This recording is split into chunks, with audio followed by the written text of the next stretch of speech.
So I'm looking for anybody here who's got a question. Yes, ma'am. Hi. I'm a long-time supporter of your work on your campaign for governor in Newburyport, Massachusetts. Wow. Wow. And I was wondering today how you feel about Agenda 21 and its connection to the United Nations. Well, why don't you tell us all about it? Agenda 21. I'm not familiar with Agenda 21. It was signed into law actually by George Bush, but the United Nations set up a standard that we are all supposed to comply to about, and they use the green initiative sometimes to sell it. Newburyport is one of the 2 communities which has accepted a check from Agenda 21. Sometimes it's called ICLEI. If it's something you're not familiar with, I hope you become familiar with it very shortly. Well, I'm not familiar with Agenda 21, but I certainly am familiar with the United Nations. And our friends at the United Nations, in some respects, would slowly but surely be inclined to causes and purposes that we don't support. I believe in American sovereignty. I'm happy to work and talk with other nations. The United Nations makes a lot of mistakes. Some people think we should dissolve it or shouldn't participate. I actually think it makes sense to have some place on the planet where people can come together and listen to each other, even though a lot of what's said isn't honest on the part of other folks. So I'm willing to have those discussions, and I'm glad we have, for instance, an agency of the United Nations that inspects nuclear cheating on the part of certain nations. But when it comes to telling America what America ought to do, that's not the role of the United Nations, and that is certainly not consistent with my view of American sovereignty. So if I'm President of the United States, I will do what is in the best interest of the United States, because when you raise your hand and put your other hand on the Bible, you say that you're going to support the Constitution of the United States. It says nothing about supporting the Charter of the United Nations. And we will support, and I will support those interests that keep America strong. As we look around the world right now, there's a lot going on. It's challenging. In the Middle East, for instance, you have extraordinary turbulence in Libya, Egypt, Syria, potentially in places like Jordan. Things are fragile. Israel is facing extraordinary challenges as the communities that surround it are changing. This is a time for America to focus on our interests and what is right for America and keeping America strong. The lens through which I look at foreign policy matters has always this focus. What is best for keeping America strong? Because America, and a strong America, is the best hope for peace in the world. Thank you.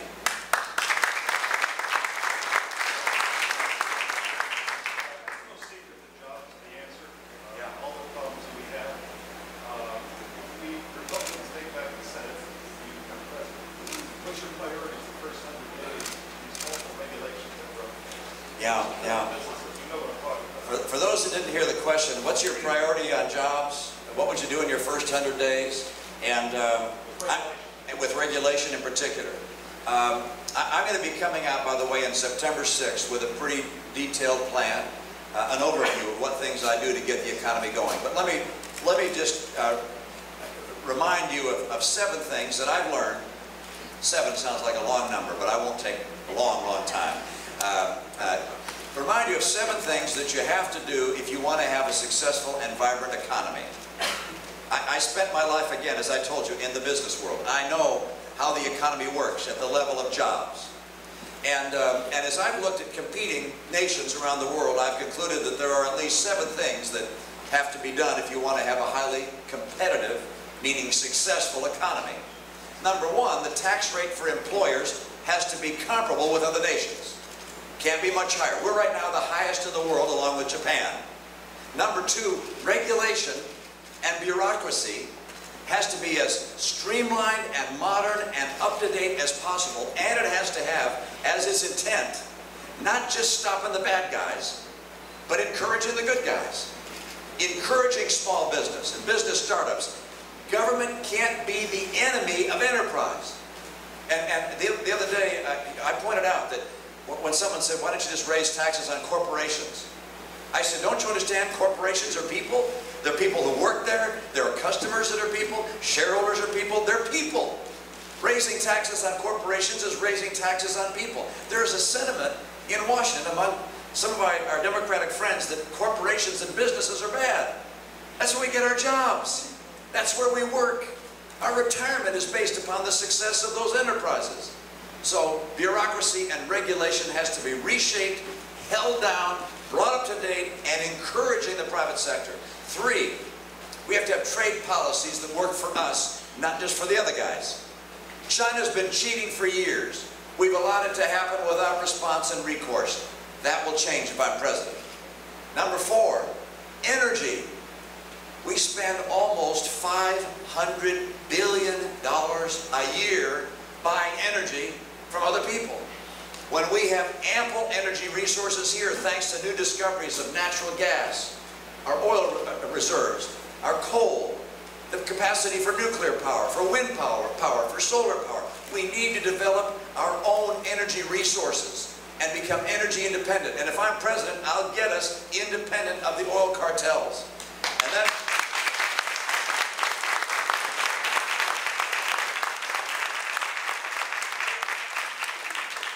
You have to have the rule of law. That's number 5.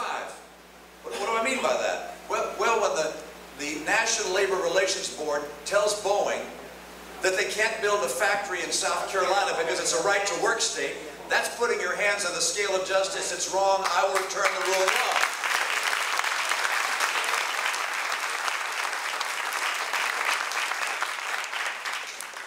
law. Number 6, you have to have institutions that build human capital. We're a capitalist system. That's not just physical capital or financial capital. It's also human capital. Our schools, our universities, our research centers, our immigration policies should be designed to bring in the best and the brightest and to create the best and the brightest in the world. Unfortunately, right now our schools are ranked among the bottom quartile of developed nations. And finally, number 7, you can't have a government that every year spends more money than it takes in by massive amounts. That's simply wrong. It hurts the economy and it kills jobs. On all 7 of those habits of effective economies, America's been going in the wrong direction during the last 2.5 years. And I will turn that around and get us going in the right direction and once again restore the economic foundation which will create good jobs for the American people.